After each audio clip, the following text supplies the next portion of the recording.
합니다.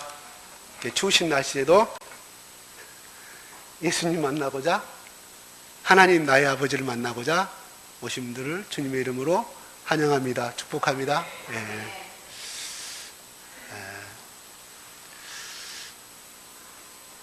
제가 그제 이런 이야기를 들었어요. 우리 엄마가, 저는 지금도 엄마라고 부릅니다. 죄송합니다. 어머니란 말을 하면 이 거리감이 생겨요. 어렸을 때부터 엄마 막 성장했잖아요. 저는 지금도 엄마하고 통하면 엄마 그래요. 대화를 해도 엄마 합니다.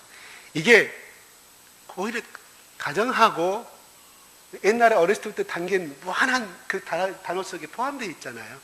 그래서 저는 지금도 엄마라고 그럽니다. 네? 어떤 사람이 이렇게 하더라고요.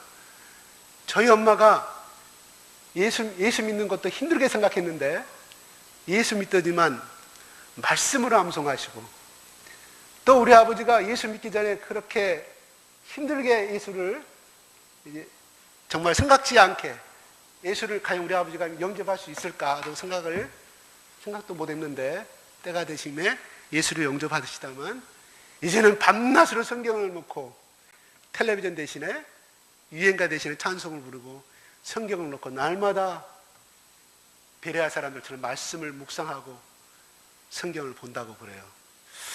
저 굉장히 아주 은혜를 받았어요. 그 말에 대해서. 하나님의 말씀은 참 나이를 불문하고 그분들이 언제 늦게 믿었다 할지라도 오히려 우리가 처음 청년의 시절 때 믿었던 그 믿음보다 더 뜨겁게 역사하시는구나 하는 걸 제가 아주 저희 집사람하고 이야기하면서 운전하면서 아주 웃고 갔습니다. 기분 좋게. 참으로 감사드립니다. 하나님께서 그 가정에 복의 벽을 다하시고 참으로 천대까지 이르러 하나님의 축복이 넘치기를 주님의 이름으로 부탁합니다. 기원합니다. 예.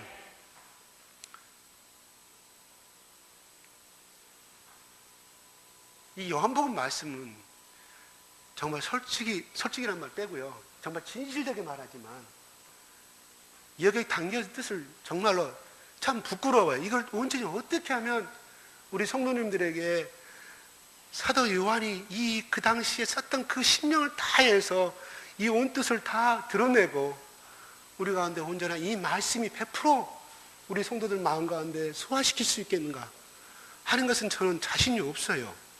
오늘 말씀을 지난 주일날을 전하고 나서도 굉장히 자괴감에 빠졌어요. 나는 왜 이것밖에 못 전하는가. 그것은 언변이 부족하다는 뜻이 아니에요. 그것이 아니라 아직도 나의 영적인 세계가 이것밖에 머무를 수밖에 없는가에 대한 나의 자괴감 상당히 많이 좀 슬럼프에 좀 빠졌어요. 말씀을 전하고 나서도. 그래서 이 말씀을 다시 한번 음미하는 가운데서 같이 여러분들하고 한번 전번에 말씀한 것처럼 복습하는 차원에서, 또 내지는 지금 오늘 방금 읽었던 이 말씀은 지난주에 가볍게 스쳐 지나가는 말씀. 왜냐하면 한마디 한마디 말씀을 다 나타내려고 하면 2시간, 3시간, 4시간 가도 못합니다, 이거는. 그만큼 하나님 말씀이 심오하기 때문에. 심오하다는, 그냥 단어로서 나타낼 수 있는 것을 심오하다고 말할 수밖에 없지. 더 깊은 단어가 있다고 하면 어떻게, 아무튼 우리 우둔한 머리로서는 다 깨달을 수가 없다고 저는 생각을 해요. 네. 우리가 평상시 살아가면서 상처를 참 많이 받아요. 어쩔 때 상처를 받아요? 나 상처받았다 그러잖아요. 마음의 상처. 어쩔 때 받아요? 가장 간단하게 말하면 거절당했을 때, 그죠? 거절. 성장 과정에서 아버지 엄마로부터 거절을 많이 당한 사람들은 상처가 많이 있습니다. 그래서 나중에 성장해서 그런 분은 아버지 엄마에 대한 상처가 많다 보니까 치료가 안 돼서 성장해서도 그런 당연히 부모님을 이렇게 효도로 해야 되고 기쁘게 해야 되고 하는데 그 마음속에서 안 되는 이유가 대화를 나눠보면 성장 과정에서 부모로부터 많이 거절을 당해버려요. 근데 우리 머리가 참 신기하게 이 좋지 않은 것은 머릿속에 깊이 간직하고 좋은 것은 잊어버리는 것이 있어요. 그죠? 그리고 중요한 것은 그 거절의 말을 하고 행동한 사람은 기억하지 못한다는 거예요. 이건 지구상에 존재하는 지각에 있는 우리 모든 인간들의 공통적인 것입니다. 미국이나 한국이나 어느 나라 사람이나. 그래서 우리 사람은 거절과 한연과 수용이 계속해서 반복돼가는 삶이 되지 않겠느냐. 그래서 부부간에도 뭐라 그래요? 과거에 신혼 때 있었던 이야기 하잖아요. 10년 전, 20년 전 있었던 이야기 하잖아요. 당신 나 신혼 시절 때 어떻게 했냐고. 나 임신해서 당신 내가 포도 먹고 싶었는데 나한테 사줬냐고. 그게 시장 가면 거판에서 할 수 있었네. 근데 남편은 그거 생각도 못해요. 그죠? 그는 그걸 다 기억을 해요. 언제까지? 하얀 머리 될 때까지 다 기억을 해요. 그래서 가끔 부부싸움 나는 과거에 좋지 않은 그것 때문에 싸움이 되고 한다고 그럽니다. 젊을 때 아웅다웅 싸우지 아니하고 아름답게 산 사람은 그 즐거운 추억으로 마지막 이게 이 땅에 숨을 거둘 때까지 그 우리 예전에 뭐 아주 이름 날렸던 그 뭔가요? 그게 그 부부 그 할아버지 할머니 소절에서 영화 있었잖아요. 지금은 또 기양이 또 이름을 날리고 있다고 그래요. 네. 참 아름답게 그 죽어가는 모습을 봤어요.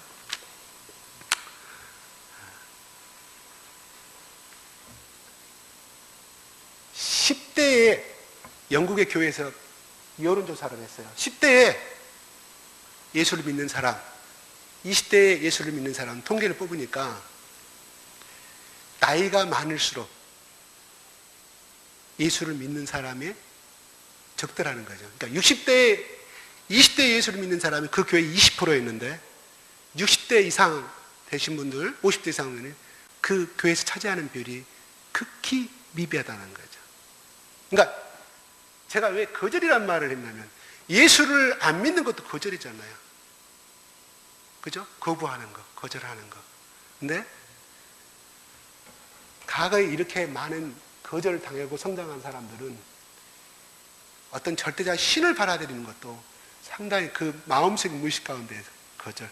그래서 여기에 영향을 미친다는 건 어떤 사람이 신학자 승을 제가 기억이 나서 말씀을 드려요.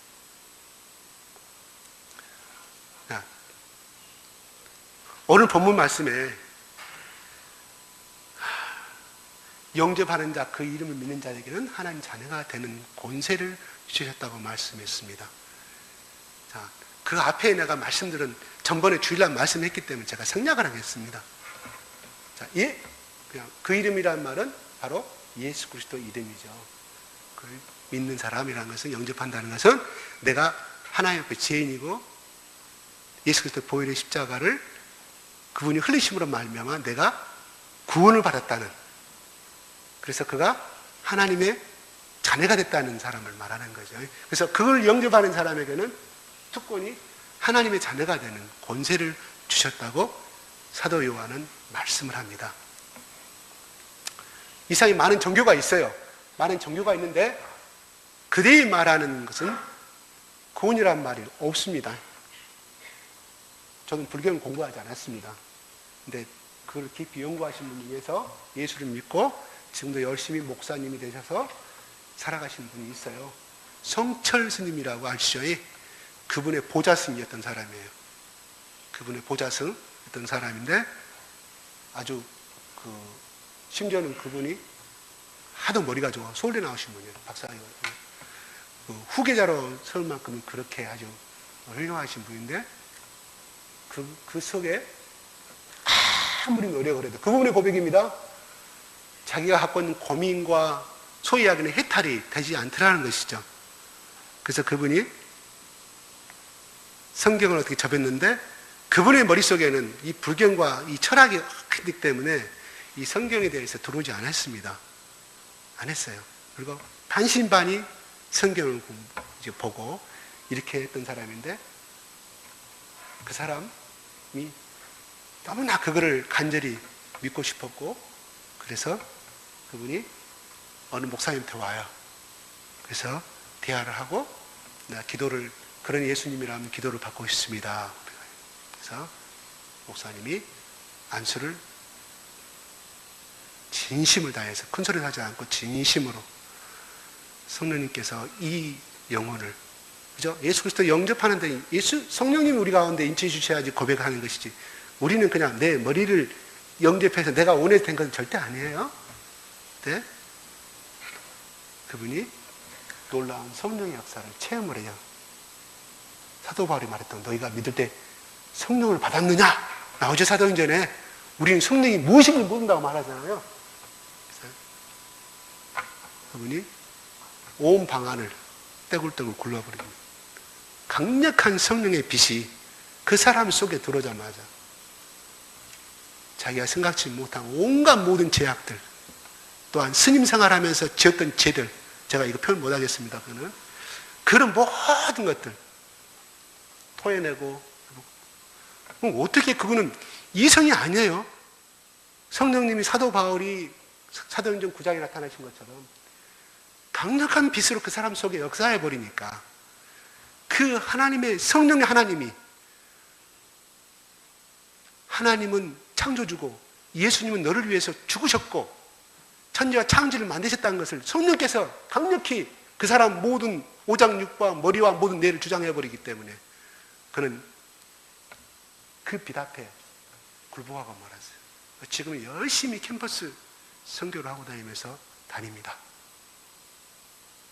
또 뭐 동성애자, 이슬람 여건에 대해서 법적으로 또 이분이 또 법학 교수여가지고 열심히 다니는 거죠. 그렇게 예수를 또 믿는 사람이 있고, 워낙 머리가 자기 세상 지식과, 지금 나오잖아요. 이거는 13절에 그랬어요. 혈통으로나 육종으로나 사람의 뜻으로 날 수가 없다고 그러잖아요. 하나님 강력하게 그 사람을 변화시켜서 그는 예수 그리스도의 종으로 열심히 살고 있습니다.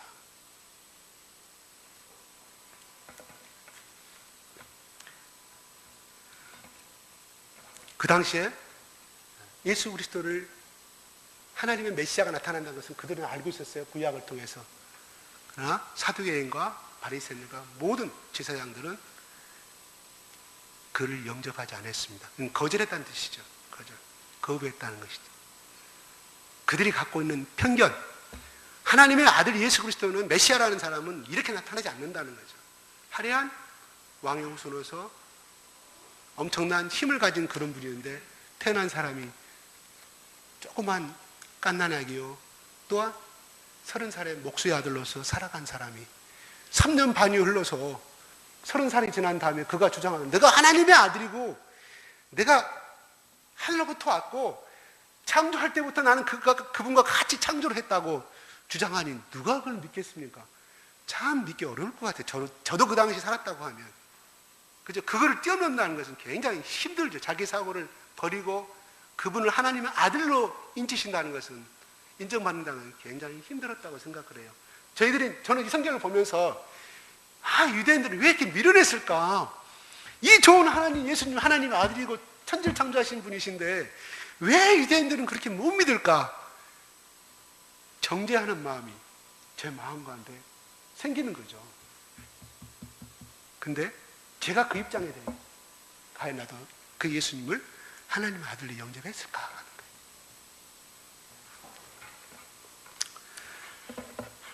거예요. 그 당시에 하나님의 자녀로 인정받는 조건이 뭐였어요? 첫째는 유대인이야, 혈통이 유대인이었었고, 그 다음에 뭐예요? 할례를 받았어야 되고, 그 다음에 또 뭐였어요? 율법을 지켰어야 돼요. 니고데모가 나는 이걸 다 지켰다, 유대인의 나는 혈통을 가지고 있고, 예수님은 그러잖아요. 너희 모든 것을 팔아라, 마음과 뜻과 성품을 다 주 하나님을 섬겨라, 떠나가잖아요. 근데 이렇게 대야만이 하나님의 백성으로서, 하나님 자녀로서 인정받았는데, 하늘에서 내려온 이 복음은 이것을 100% 엎어버렸습니다. 그저 예수님을 예수님으로 자신의 빛이요 구원이요 생명으로 받아들이면 자녀가 된다고 간단하게 뒤집어버리는, 이게 복음의 간단한, 복음을 한마디로 말하는 것이죠. 예수님을 영접하는 자, 또한 그분을 구원자요, 또 주인을 믿고 받아들이는 모든 자들에게는 이 말씀처럼 하나님의 자녀가 되는 권세를 주신다고 요한은 말하고 있습니다. 다시 말해서 하나님의 아들과 딸이 되는 권리를 주신다는 것입니다. 하나님의 모든 것을 나의 것으로 누릴 수 있는 권리를 인정받았다는 뜻입니다. 또한 뭐예요? 영생을 약속받았다는 뜻입니다. 또 하늘나라를 약속받은 사람이 된 것입니다. 근데 중요한 것은 우리는 이런 것을 받아들일 수 있는 데 있어서는, 이런 권리를 얻기 위해서는 우리가 내세울 만한 의와 행동과 공이 없다는 것이죠. 마치 재벌의 자녀로 태어나면 어떻게 돼요? 아무런 노력할 것이 그저 그가 재벌의 자녀로 태어났기 때문에 그 아버지가 갖고 있는 상속자라서 자격이 되는 것이죠. 이재용 부회장이 그가 잘나서 부회장 된 건 아니잖아요. 이건희 회장님의 아들로서 태어났기 때문에 그 모든 부와 상속을 누리고 있는 거죠. 그 삼성전자 그룹에 이재용 부회장보다 더 똑똑하고 스펙이 좋은 사람들이 수없이 많이 있습니다. 그들은 이건희 회장의 상속을 받을 수 있는 사람이 아무리 노력해도 그의 자녀가 아니기 때문에 받을 수가 없습니다. 그저 한 달 주는 월급만 받을 수밖에 없습니다. 그러나 그의 아들과 그분들 딸들 있잖아요. 그들은 단지 이재용 회장의, 이건희 회장의 아들과 딸이라는 그 혈통이란 것 때문에 그 아버지가 갖고 있는 모든 재산과 명예를 누리고 있지 않습니까? 그래요? 그런가요? 진짜 그래요? 네, 그러죠? 네. 그래서 성경은 이런 인간의 그다음 방금 13절에 나온 것처럼 모든 이런 조건들은 하나님의 자녀가 될 수가 없다고. 중요한 것은 뭐라고 말하냐? 하나님께서는 난 자들만, 하나님께서는 난 자. 이 말은 뭔가요? 능력과 내 아무런 의와 모든 조건은 여기에 성립이 안 된다는 것입니다. 다시 말씀드려서 하나님이 그가 태어나기 전부터 선택하셨고 구원을 주시고자 애정하셨기 때문에 그 은혜로 우리가 하나님의 자녀가 된 것입니다. 믿어요? 그러니까 다시 말해서 뭐 그렇습니까? 내가 이걸 받아들이고 내가 연구해서 이걸 받아들이기 때문에 내가 하나님의 자녀가 된 것이지 그건 아니지 않냐고 발언합니다. 그러면 그것이 성립되어 버리면 내 의가 드러나는 거예요. 내 의가 플러스 되는 거죠. 그러나 하나님 앞에 자녀가 된다는 것은 하나님의 일방적인 선택에 의해서, 모르죠. 하나님이 저와 여러분 자체를 어떤 영을 보고 창조주부터 예비하시고 예정부터 예비하셔서 오늘날 이 시대에 태어나서 예수를 믿게 하시고 찬송을 받게 하시고 하나님의 자녀가 하겠는지는 그건 저도 모릅니다. 그건 하나님만이 아시는 겁니다. 그 하나님은 어떤 분이십니까? 하늘과 땅을 만드시고 지금도 코스모스 이 우주를 다 주관하신 주인인 것입니다. 그분의 자녀들이 누구예요? 우리라는 것입니다. 자녀로서 끝나는 것이 아니라 하늘나라를 상속받을 수 있는 축복된 자녀라는 것입니다. 물론 하늘나라 가서만이 아니라 이 세상에 살면서 내가 마지막 숨을 거두는 그날까지 우리 아버지 하나님의 임마누엘 그 성령님, 보혜사 성령님이 우리와 함께 하셔서 우리가 어려울 때 함께 하시고 우리가 힘들 때 지혜 주셔서 여러분의 삶의 이태에서 승리하게 만드시고 또 여러분의 자녀들을 위해서 기도할 때 여러분의 기도를 들어주시고 그 성령님이 제가 전번에 엊그제 우리 김진영 집사님, 정진영 집사님과 우리 소연 제야 읽어드렸던 이사야서 11장 2절 말씀, 그 지혜의 영과 모사의 영이 우리 가운데 역사하셔서 매일매일 승리하게 만드신 것입니다. 승리를 하면 다른 거 없어요. 뭐 승리에 상대에 싸워서 그냥 눕히고 그게 아니라 순간순간에 사탄의 유혹에 대해서 우리가 이겨낼 수 있다는 것이죠. 자, 오늘 수요일날 여러분 여기까지 오기에 어떤 분은 굉장히 오늘 수요일날 예배는 내가 참석을 못하겠다, 아니면 직장에 어떤 모임이 있기 때문에 어쩔 수가 없이 그걸 빠지면 내가 도태될까봐, 아니면 왕따 당할까봐 그런 갈등과 범민 가운데서 그거를 이겨내고 온 사람도 있을 거예요. 그건 뭐예요? 승리한 거잖아요. 바로 그런 것들이 다 승리입니다. 물론 최후의 승리는 이제 예수님이 이 땅에 재림하신 날 우리가 하나님 자녀를 거룩한 이 세상을 다루실 때 사탄을 멸하시고 다 하는 그걸 마지막에 종국적인 승리죠. 그러나 이 세상에서 살 때 다 그렇게 승리라는 것입니다. 자, 그 다음에 우리 속에 그 예수 그리스도의 우리가 자녀가 됐는데, 자, 성령께서 우리에게 생명의 빛으로 오십니다. 예수님께서 생명의 빛으로 오셨다고 그랬어요. 그죠? 그죠? 맞아요? 자, 우리 가운데 생명이 있습니다. 우리 가운데 빛이 있습니다. 다른 빛을 낼 수 있어요? 없어요? 못 냅니다. 태양이 없으면 우리 달빛 못 봅니다. 그죠? 마찬가지로 우리가 세상을 살아가는 데 있어서 우리는 하나님으로부터 예수 그리스도부터 이 생명 대신 빛 되신 예수님이 우리 가운데 있어야만이 우리 가운데 역사하셔서 그 속에 우리가 빠져 들어갔을 때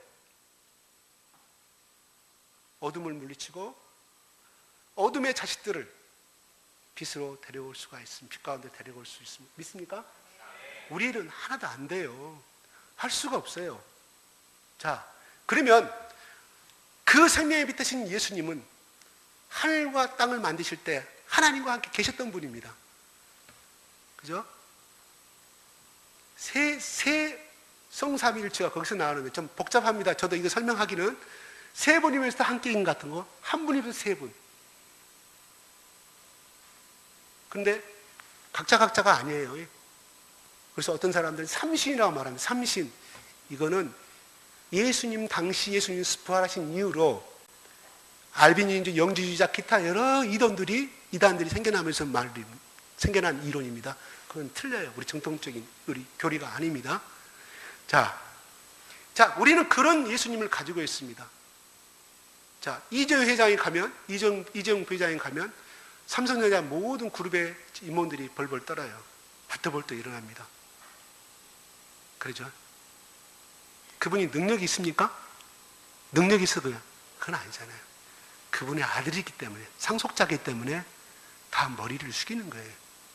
그죠? 자, 우리에게 예수 그리스도의 보혈의 피와 보혈의 피와 생명의 빛을 가질 때 우리가 마귀하고 싸워서 이길 수 있어요? 없어요? 네? 있습니다. 있어요?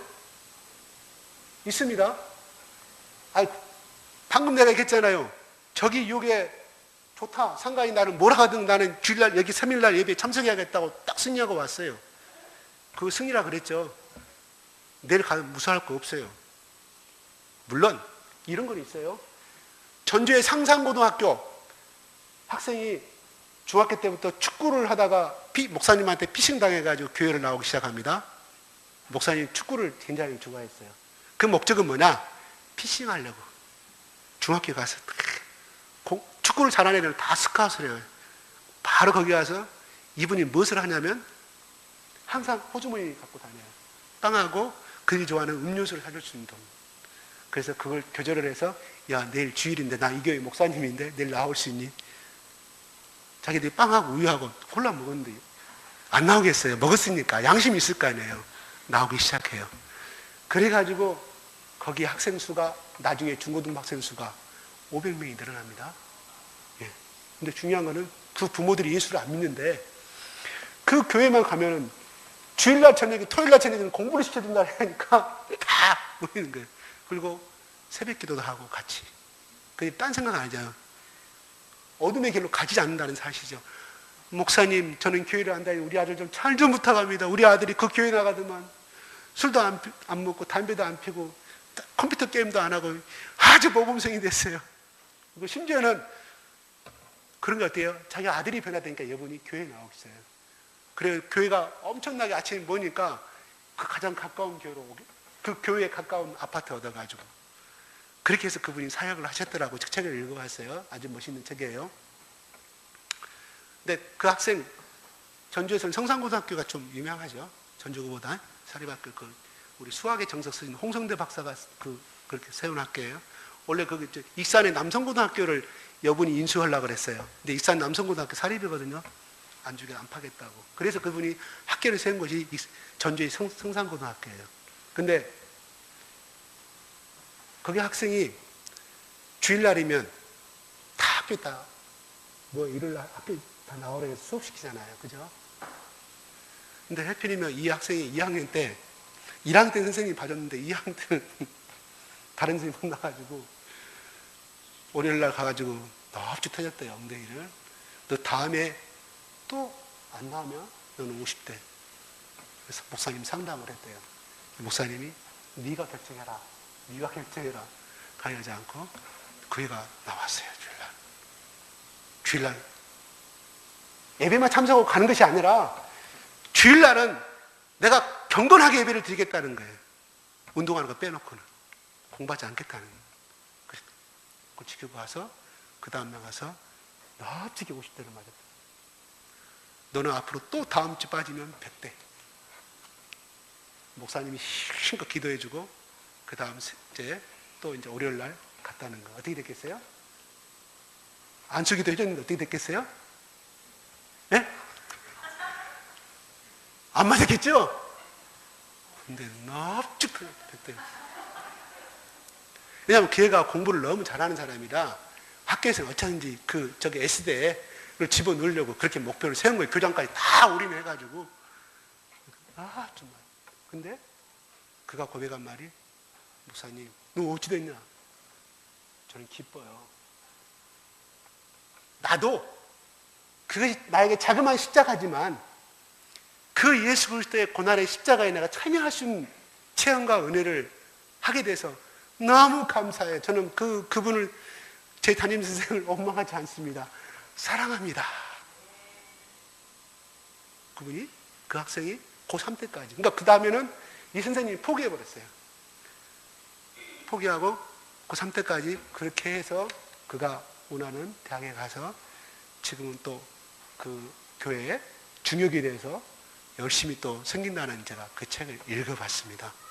뭐예요? 그가 거기서 굴복했다 그러면 그의 성장은, 그렇죠? 우리가 그때 고등학교 3학년 때까지만 몇 주 안 되잖아요. 1년에 48주니까 좋다. 48주니까 96주만 참자. 안 빠지면 나중에 고등학교, 대학교 가서. 물론 이것도 맞습니다. 맞아요. 그렇다고 해서 하나님 심판대 앞에 갔을 때 너 96주 빠졌으니까 너 천국 못 가. 그거하고 관계는 없습니다. 그러나 그 아이의 믿음을 축복하여, 그 사람의 믿음. 네가 나와 함께 동행하였고 네가 나와 같이 십자가에 같이 걸어갔구나. 그에게 받는 칭찬과 축복은 엄청나겠죠. 앞으로 모르겠어요. 그 사람이 지금 35살 전주의 그 예수 기독병원의 내과 과장이라고 그러는데요. 부부가 열심히 아주 똑같은 사역을 지금 하고 있다고 그래요. 평신도로서.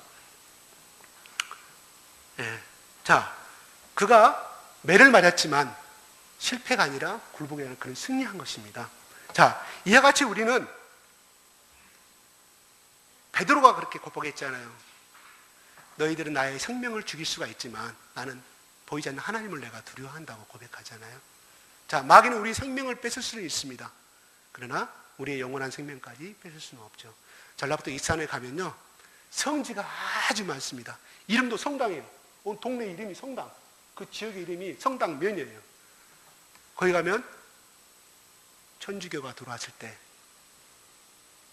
그들이 그 단두대 칼로 그 목숨을 잃으면 참수당하면서까지 끝까지 찬양을 불렀다는 기록이 있어요. 그런 것이 굉장히 많더라고요. 천주교는 성지를 만들잖아요. 그거 같은 순교를 당한 자들. 굉장히 제가 이 산에 잠깐 근무할 때 본 적이 있습니다. 참, 나는 그걸 보면서 여러분들이 나보다 신앙은 연륜은 짧았을 것이고, 또 그때 당시 성경은 중국 갔다가 그냥 요한복음 겨우 하나, 전체도 아니에요. 요한복음 1장부터 한 10장, 그 다음에 로마서 조금, 성경에 대한 지식은 정말 짧았을 것인데, 신앙의 연륜도 정말 짧았을 것인데, 어떻게 해서 이런 삶을 결단하고 죽을 수가 있었을까 하는 생각을. 저는 근데 그것이 그때는 그냥 지나갔어요. 근데 이 말씀을 준비하면서, 그래, 맞아. 그 속에 생명 되신 예수 그리스도가 들어감으로 말미암아 하나님의 은혜와 영광이 충만한 사람이 되어서 그들은 죽음을 두려워하지 않고 하늘을 소망하겠습니다. 인제서 깨달았죠. 제가 이 말씀 준비하면서 고로 말씀을 전하는 것도 축복이에요. 그거 안 했으면 내가 이 소개 안 했으면 그냥 위대한 삶을 살아가는가 보다 이 끝났을 것인데, 그거 준비하면서 이만 그 생각이 나더라고요. 이걸 준비하면서. 자, 우리도 이렇게 승리한 삶을 살아봅시다. 여러분들도 순교란 말 안 했어요. 저는 그거 하지 말자 그랬어요. 분명히. 예, 그것도 하나님이 허락해 주셔야 합니다. 허락해 주셔요.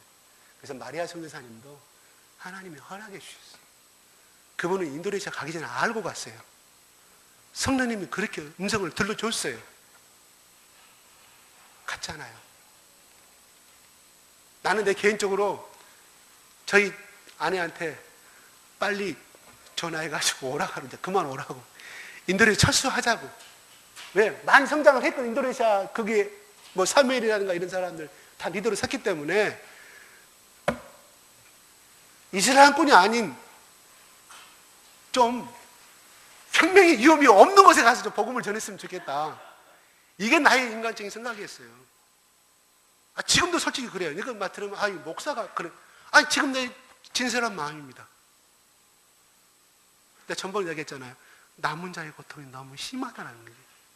근데 그분은 그걸 알고 갔어요. 왜? 자기 생명이 아니기 때문에, 하나님 것이기 때문에 간 것이죠.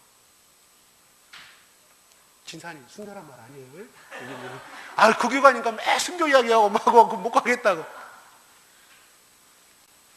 하나님이 허락하시지 않으면 그 믿음 주셔야지 내가 원한다고 된 것은 아닙니다. 절대 할 수가 없는 거예요. 예. 자, 우리는 이렇게 하나님의 자녀가 되고 이런 특권을 받은 사람이 됐습니다. 또 우리가 보면은 모세는 왜 이런 말씀을 지금 요한이 쓰냐면, 모세가 가져온 것은 율법이에요. 그죠? 율법은 뭐예요? 죄를 깨닫게 하는 것이었고, 여호와 하나님이 모세에게 이 율법을 줄 때요, 십계명만 말한 거 아닙니다. 레위기, 신명기 다 있는 겁니다. 이스라엘 백성들이 이걸 다 지키리라고 생각하고 준 건 아닙니다. 다만 그들이 450년 동안에 이 삶을 살았기 때문에 죄가 뭔지를 알아야 되잖아요. 그리고 하나님이 거룩한 백성 삼아서 선민을 잡아서 그들을 통해서 세계의 모든 인류를 구원할 계획을 잡았는데, 이스라엘 백성들이 거룩하지 아니하면, 더러운 삶을 살고 있다면 어떻게 그들 통해서 빛을 발 수가 있으며 영광을 발현할 수가 있겠습니까? 그렇기 때문에 이 율법을 주신 거예요. 그러나 율법을 다 안 지켰다 하더라도 그들은 하나님의 자녀가 되는 자격은 있었어요. 율법은 단지 우리가 여러분 로마서 공부하고 있다고 그랬죠? 그 로마서 말씀을 공부하지 않다 하더라도 죄를 깨닫게 하는 거예요. 야, 이렇게 하면 죄다, 저렇게 하면 죄다. 뭐냐? 거룩하게 살아라. 단 이후로 너희들이, 야 봐라, 너희들 지킬 줄 아느냐? 못 지킨다. 나중에 너희들이 몇천 년 흐른 다음에 내가 너희들을 구원할 수 있는 하나님의 자녀 예수 그리스도를 너희 가운데 보내주겠다. 너희들 죄질 때마다 양을 바치지. 그래서 뭐요? 다 구약은 예수 그리스도의 모형입니다. 예포예요. 예고예요. 근데 그 예수님이 나타났는데 자기들이 갖고 있는 지식, 자기들이 갖고 있는 편견, 자기들이 갖고 있는 어떤 환경, 그 카테고리 안에 갇혀있기 때문에 이 빛 대신 예수님을 영접하지 못한 거예요. 그래서 사도 바울은 이렇게, 지금 요한은 이렇게 쓰고 있는 겁니다. 좀 이해가 갑니까? 그 배경 속에 이렇게. 예.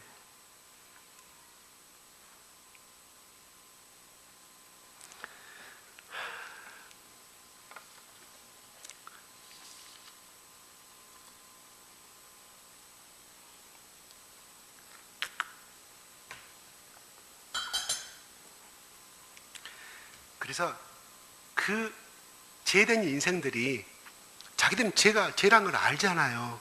자, 예수님이 사마리아 여인을 데리고 왔어요. 사마리아 여인이라 가늠한 여인을 그들이 데리고 왔잖아요. 어떻게 대답할지 알고. 예수님 답변이 뭐라고 그랬어요? 너희 중에 죄 없는 자가 이걸 쳐라 그랬어요. 근데 우리가 죄 없는 거 있잖아요. 이스라엘 백성들 다 도망갔죠. 제사장도 다 도망갔잖아요. 거기서 우리가 죄 없는 자가 이걸 치라고 그랬을 때 그 죄 없는 자는 무슨 뜻인지 아세요? 아세요? 무슨 뜻인가요? 예?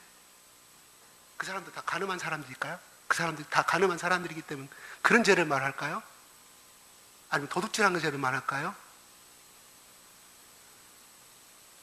율법에 행위를 하지 않았다 할지라도, 너희들이 율법에 어긋난 행동을 하지 않았지 하더라도 너희들이 마음속에 짓는 죄도 죄라고 그래서 성경 말씀에 그까지 다 포함하고 있는 겁니다. 고로 그들은 얼마나 율법에서 많이 알고 율법을 지키려고 노력했던 사람들입니다. 절대 그 사람들, 우리가 흔히 말하는 유대인들, 지금도 제가 전번에 그랬잖아요. 유대인 회당에서 안식일날 예배 드릴 때 6시간 예배 드린다고 하잖아요. 지금도 그렇게 철저히 지키는 사람들입니다. 우리에 비하면 우리가 그런 어떤 행동과 의를 보면 우리들 그들 따라갈 수가 없어요. 그래서 죄 없는 자가 지나가니까 그들은 그렇게 많이 노력을 하고 그렇게 많은 기도를 하고 해서도 그 범위 안에 못 든다는 사실을 알기 때문에 도망가 버리고 마는 것입니다. 스스로. 만약에 그 사람들이 얼렁뚱땅 율법을 지키는 사람이었다고 하면요, 자기 죄를 합리화시키고서라도 자기가 돌을 때려요. 그러나 철저하게 살려고 노력했던 사람이기 때문에 그 예수님의 권위 앞에, 말씀 앞에 자기 자신들이 드러나게 도망가 버리고 만 겁니다. 우리가 죄 없는 사람, 그들도 다 도둑질했고 뭐 11조 도둑질했고 간음했다 이렇게 해석하는데 천만의 말씀, 그건 두 번째입니다. 그만큼 우리 인간은 죄를 스스로 이겨낼 수가 없는 존재입니다. 사람이 개를 낳을 수 있습니까? 개가 사람을 낳을 수 있습니까? 못하죠. 그 사람 속에 그 원숭이 엄마한테 DNA가 있기 때문에 그들이 유전이 되는 것처럼 우리가 아담과 이브에 흐르는 이 죄악의 보이지 않는 혈통의 DNA가 있기 때문에 우리는 절대 벗어날 수가 없습니다. 그래서 불교계의 유명한 성천 스님 마지막 죽을 때 내가 속았도다 그렇게 했다는 일화가 있어요. 사실인지 아닌지 모르겠어요. 그가 죽음 앞에 지옥을 보고 한 소리라고 그럽니다. 그렇게 훌륭하신 스님인데도 저는 그걸 듣고 성철 스님이란 그분이 죄를 많이 짓다 생각이 아니라 그분처럼 정말 매스컴 나타난다 보니까 얼마나 많은 수행을 하신 분이에요. 아, 역시 인간은 죄일 수밖에 없구나 하는 제가 그런 생각을 가졌어요. 자, 죄라는 것을 깨닫게 해주고 그 율법의 역할은 예수님 앞에 인도해 주는 거예요. 왜? 죄이기 때문에. 죄를 벗어나려면 이 예수님 앞에 오라. 너희들이 날마다 양을 바치는 그게 할 필요 없이 그 역할을 하신 분이 그 하나님의 아들, 또 구약에 예언하신 이 예수님이라고 말씀을 하는 그 역할까지 하는 거예요. 근데 자, 거기까지가 율법이 가지는 영광입니다. 거기까지. 그러면 반면에 은혜와 진리는 어디서 왔냐? 바로 그리스도를 통해서 왔다는 거죠. 복음을 통해서 왔습니다. 말씀이 육신이 되신 하나님, 빛이신 예수님께 직접 가지고 오신 것입니다. 그러니 그러나 그들은 영접하지 않았죠. 진짜는 율법이 아니라 은혜와 진리였던 것입니다.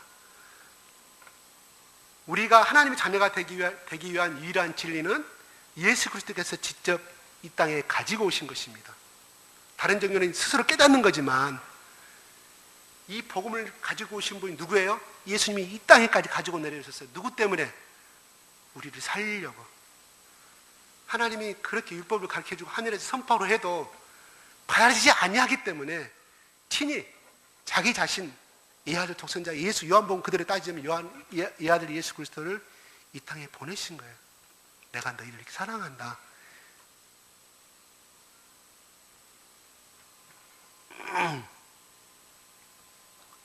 복음의 가장 영광스러운 점이 바로 여기에 있습니다. 인간의 힘으로는 불가능한 구원을 은혜로 가져다 주며, 그래서 그 구원을 위한 유일한 길이 된다는 점입니다. 그래서 우리가 그분을 영접하고 사는 사람에게는 예수님 안에서 우리가 은혜와 진리를 맛보고 살아갑니다. 그래서 그들은 그 은혜 안에서 행복하고 만족합니다. 여러분 속에 기쁨이 있고 여러분이 살아가면서 행복을 맛보기 때문에 이 시간에도 교회에 나오신 줄로 믿습니다. 성경이 말씀하신 대로 우리에게 기쁨과 행복이 없다, 예수 그리스도를 믿는데 제사함도 없고 아무 기쁨도 없다 하면 무엇 때문에 피곤한데 가서 텔레비 보고 맛있는 잠이나 맛있게 먹고 자시는 잠을 자지 이게 나왔겠습니까? 여러분 가운데 은혜와 진리가 있기 때문에 이 자리에 나왔습니다. 믿죠? 예. 두려움 없이 불안함 없이 구원과 하늘나라의 확신 안에서 살아가게 됩니다. 복음은 하늘나라 가기 위해서만 주어진 것이 아닙니다. 그 복음을 믿는 자들에게도 이 땅에서 행복하고 든든하게 살아가게 하는 능력이 되게 하기 위해서 하나님께 주신 최고의 선물인 것입니다. 여러분, 우리는 하나님의 자녀가 되는 차고 넘치는 충분한 권리를 받은 사람입니다. 예수님을 믿고 영접하게 한 그 은혜 안에서 흔들리지 않는 구원의 소망을 가지고 있는 사람들입니다. 또한 바로 그 구원을 위한 단 하나의 길을 알고 있는 사람들입니다. 이 세상에 살면서 무엇이 없어도 또 무엇을 빼앗기고 무엇이 부족하다고 하여도 우리는 그 믿음 아래서 넉넉한 이 복만으로도 충분히 즐거워하며 기쁘게 살아갈 수 있습니다. 우리가 하나님 자녀가 되고 축복을 누리고 있습니다. 때로는 슬프고 때로는 다른 사람들에 비해서 재물이 넉넉하지 못해서 또 내는 다른 사람들에 비해서 직장을 충분히 좋은 직장 가지지 못함으로 인해서 기타 여러 가지 환경적인 조건 때로는 슬퍼할 때가 있어요. 우울할 때가 있습니다. 또 지금 새롭게 아기를 낳으신 분들도 사는 우울증도 가지고 계신 분도 있을 것입니다. 중요한 것은 우리가 하나님의 자녀가 됐다는 사실, 고로 우리는 그러한 권세를 가지고 있기 때문에 우리 속에 들어오는 서운함과 허무함과 우울감, 예수의 말씀으로, 예수의 이름으로 외치십시오. 그러면 그 사탄의 생각은 물러갑니다. 마귀는 분명히 물러갑니다. 우리 안에 그 능력이 있다는 것이 아니라 예수님께서 성령으로 내를 통해서 선포하시는 것입니다. 바로 순간순간 그런 부정적인 생각과 슬픔이 들어올 때마다, 또한 때로는 청소년들 중에서 자살의 충동이 들어올 때마다 외치십시오. 나는 하나님의 자녀고 하늘의 상속자이기 때문에 하나님이 나에게 주신 그 영생은 내 생명을 너는 빼앗을 수 없다고 단호히 외치십시오. 그럼 우리는 승리합니다. 그런데 그걸 사용하지 않기 때문에 그걸 져서 때로는 슬퍼하고 말게 된다는 것이죠. 하나님 우리에게 그 무기를 주셨는데 우리는 사용하지 않아요. 지난 3일 동안 여러분 얼마나 많이 사용하셨습니까? 맞습니다. 평상시 때 그렇게 외치면요, 꿈에서도요, 여러분 시커먼 물체가 나타나면 여러분 목을 쥐고 쫓아오잖아요. 나타납니다. 내 속에서도 그게 외치게 돼요.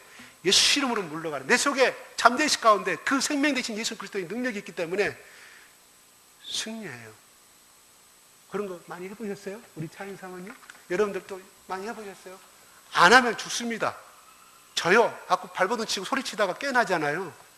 그건 내 영적인 힘이 많이 소진됐다는 뜻입니다. 우리 경선 집사님 많이 해보셨죠? 안 해봤어요? 안 됐으면 지금부터라도 외치십시오. 자꾸 단련되는 거예요. 연습하는 거예요. 연습하는 건 내 훈련량이 높아지는 거예요. 내가 믿음 신앙 안에서 단련되는 것입니다. 자, 우리 가운데 누가 있습니까?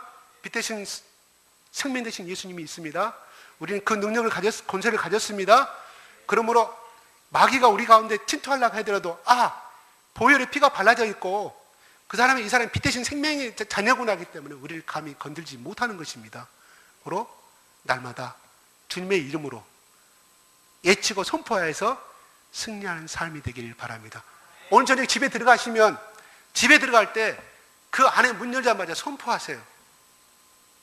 선포하세요. 이거는 비복음적이 아닙니다. 복음적입니다. 선포하십시오. 선포하면 그 자녀들도 이야기 들을 거 아니에요. 그리고 보이지 않는 그 영들이 도망갑니다. 그럼 왜 우리가 교회에 오면 마음이 경건해지고 그런지 아십니까? 우리 속에 보이지 않는 성령님께 우리 감싸 주시고 또 그 능력이 우리 가운데 임하였기 때문에 우리가 여기 들어오면 마음이 평안해지는 거예요. 이스라엘 백성들은, 마지막 한마디 하고 마치겠습니다. 이스라엘 백성들은요, 결혼할 때 어떻게 하는지 아세요? 네 기퉁이를 가진 천막이 있습니다. 좀 화려한, 사진 보니까 화려하더라고요. 그걸 들고 신랑과 신부가 그 안에서 결혼식을 올립니다. 이 말은 뭔가, 이건 성막을 의미해요. 성막. 이스라엘 백성들이 가면 40년 동안에 구름기둥하고 불기둥으로 다 하나님께 인도하실 때 하나님의 성막도 같이 움직였잖아요. 그죠? 그래서 너희들이 제일을 범할 때 성막 안에 와서 양을 바치고 제일을 사하는 의식을 치렀어요. 그래서 그들은 가정도, 부부가 이루는 가정을 성막과 똑같은 천국으로 인정하고 살아가요. 이게 복음적인 겁니다. 유대인들은 그렇게 하고 있어요. 교회 따로, 가정 따로가 아니라 가정도 성막이라는 거예요. 그러므로 그 가정의 성막 속에 무엇이 있어야 됩니까? 하나님의 말씀이 선포돼야 되고 하나님의 성령이 임해야 됩니다. 그래서 저는 그 말씀을 제가 하는 거예요. 선포하십시오. 물론 또 말씀 있는 거 최고겠지만 그렇게 해서 내 자신의 담대함을 키우자는 것이고, 그 선포를 했을 때 보이지 않는 악령들도 도망을 간다는 사실입니다. 예수님이 실질적으로 그랬잖아요. 예수님 눈에 귀신이 보였습니까? 그렇잖아요. 귀신아 도망가라, 나가라, 기모른 귀신아, 이체서 다 도망가잖아요. 우리가 그 이름을, 그 예수님의 그 이름을 우리 속에 가지고 있고, 우리는 그 이름을 가지고 선포를 해야 한다는 것이죠. 믿습니까? 기도하겠습니다.